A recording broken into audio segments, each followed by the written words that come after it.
Hello everyone, welcome back to our channel Laxmi Bridal Makeover. இன்னைக்கு நம்ம பார்க்க போறது சிம்பிள் எவ்ரிடே ஹேர் ஸ்டைல்.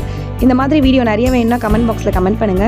இந்த வீடியோவை லைக் பண்ணுங்க, ஷேர் பண்ணுங்க. இன்னும் நம்ம சேனலை சப்ஸ்கிரைப் பண்ணாதவங்க சப்ஸ்கிரைப் பண்ணிடுங்க. பெல் பட்டனையும் பிரஸ் பண்ணிடுங்க. வாங்க வீடியோக்குள்ள போலாம்.